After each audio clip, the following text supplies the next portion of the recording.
Germanton Hospital pioneers in world-class orthopedic, cardiology and multi-specialty care. Top 3 in Hyderabad, top 10 in South India. Attapur, Hyderabad. ఈ నరేష్ శంకర్ గారి దగ్గరికి వచ్చాను, lawyer గారి దగ్గరికి సుమన్ టీవీలో చూసి. ఈ సార్ దగ్గరికి వచ్చినాక నేను చాలా మీరు చేస్తున్న సహాయానికి నేను ఏం మాట్లాడాలో చెప్పలేకపోతున్నాను. నేను ధన్యవాదాలు ఎలా చెప్పుకోవాలో నాకు అర్థం కావడం లేదు.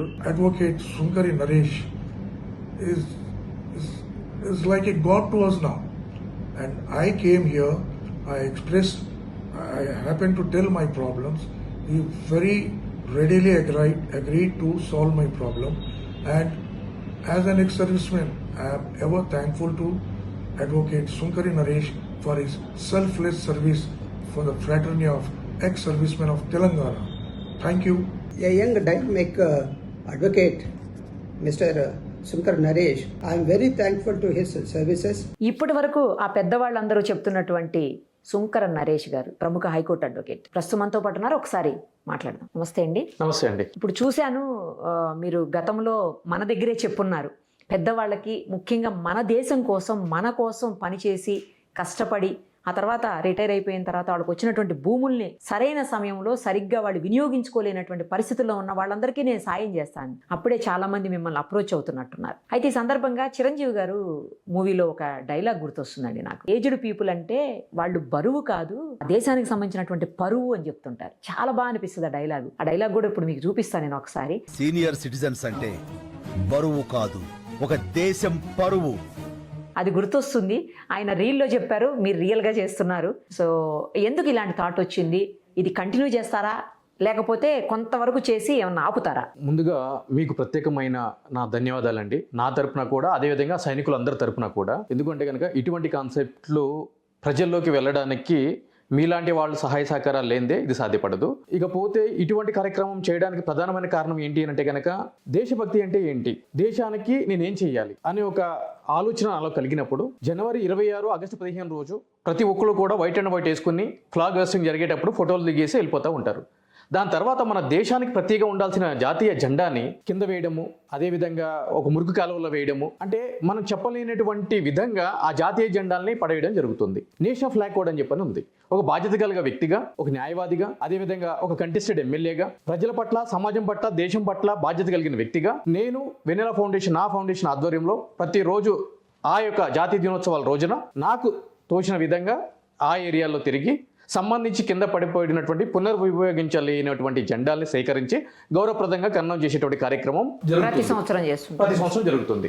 అందులో భాగంగానే జనవరి 26, 2026 ఈ సంవత్సరం నుంచి ఇంకొద్దిగా ప్రత్యేకంగా ప్రతి ఒక్కళ్ళు కూడా దేశభక్తిని పెంపొందించే విధంగా, ముఖ్యంగా యువతకి, మాజీ సైనికులు ఈ రోజు మనకి ఆపరేషన్ సింధూర్ లాంటి కానీ, అదేవిధంగా ఎటువంటి ఆపరేషన్ జరిగినా కూడా మనం స్వేచ్ఛగా ఇక్కడ తిరగలుగుతున్నాము అంటే కనుక దానికి ప్రధానమైన కారణం ఏంటి అంటే కనుక దేశాన్ని రక్షించేటువంటి సైనికులు. జై జవాన్. ఎస్, జై జవాన్. సో అటువంటి సైనికులు రిటైర్డ్ అయిపోయిన తర్వాత ప్రభుత్వం వాళ్ళ జీవనోపాధి గురించి ఒక 5 ఎకరాలు కానీ, 10 ఎకరాలు కానీ, 3 ఎకరాలు కానీ ఆ యొక్క ల్యాండ్ అవైలబిలిటీని బట్టి ల్యాండ్ ఇవ్వడం జరిగింది.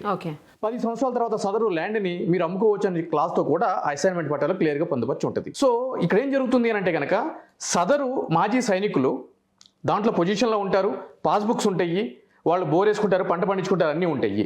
వాళ్ళ యొక్క పిల్లల పెళ్లిళ్ళ గురించో, వాళ్ళ యొక్క ఆరోగ్య సమస్యల గురించి ట్రీట్మెంట్ కోసమో, మరే ఇతర ఆర్థికపరమైన కారణాల చేతనో అది అమ్ముకోవాలంటే మాత్రం 22A ప్రొహిబిషన్ లిస్ట్లో పెడతారు. దాన్ని తీయాలి అని చెప్పానంటే కనుక కలెక్టర్ ఆఫీసుల చుట్టూరు, CCLA కమిషనర్ చుట్టూరు, సెక్రటరీ చుట్టూరు ఆ వయసులో దేశానికి సేవ చేసి తిరిగి మధ్యలో బ్రోకర్ వ్యవస్థ అనేది ఎంటర్ అయ్యి మేము చేపిస్తాం 50 లక్షలు ఇవ్వండి అని చెప్పని, 10 లక్షలు ఇవ్వని చెప్పని, 5 లక్షలు ఇవ్వండి అని చెప్పని ఆ డబ్బులు తీసుకుని పని కాక వాళ్ళు నానా అవస్థలు పడుతున్నారు, విసిగి వేసారిపోతారు. ఎగ్జాక్ట్లీ. సో అటువంటి బాధల్ని తెలిసిన వ్యక్తిగా నేను జనవరి 26 పురస్కరించుకుని సదరు మాజీ సైనికులకు సంబంధించిన అసైన్డ్ భూమ్స్కి NOCs ₹1 కూడా ఛార్జ్ చేయకుండా ఇంక్లూడింగ్ జిరాక్స్ కాస్ట్ నాదే పెట్టుకుని వాళ్ళకి నేను ఉచితంగా సేవలు అందిస్తానని చెప్పని మన ఛానల్ ద్వారానే తెలియచేయడం జరిగింది. దానికి భారీ ఎత్తున రెస్పాన్స్ కూడా రావడం జరిగింది. పాపం అందరూ కూడా రావడం జరుగుతుంది, మన ఆఫీస్కి రావడం జరుగుతుంది, కలవడం జరుగుతుంది, వాళ్ళకి సంబంధించిన ఫైల్స్ అనేది ఇవ్వడం జరుగుతుంది. అందులో భాగంగానే మనం విజువల్ చూసాము.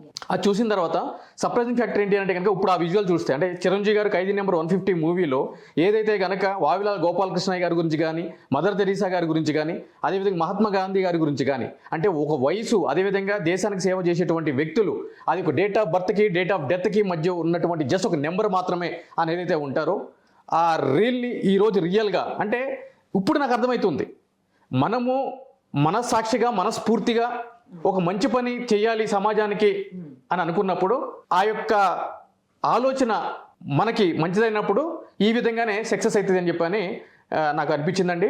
ఈ కార్యక్రమాన్ని మీరు కంటిన్యూ చేస్తారంటే కనుక ముమ్మాటికి 100% నేను దీన్ని కంటిన్యూ చేస్తాను. కాకపోతే నేను కంటిన్యూ చేయాలి అని అంటే కనుక మీలాంటి వాళ్ళ సహాయ సహకారాలు అనేది మాత్రం చాలా అవసరము. ఒక్కడిగా ఒక మంచిగా అంటే ఒక ఆలోచనతోటి ఒక వ్యక్తిగా ముందుకు వస్తాను. ఇటువంటి బృహత్కర ఆలోచనని ఇంకా 100 మందికి చేరవేయాలి అని అంటే మాత్రము మంచి మనసు కలిగినటువంటి మీలాంటి వ్యవస్థలు వ్యక్తులు అవసరం, చాలా అవసరం అండి. ఖచ్చితంగానండి. ఎందుకంటే మీరు అన్నట్లు పెద్దవాళ్ళు వాళ్ళన్నీ మనకెంతో సర్వీస్ చేశారు దేశానికి.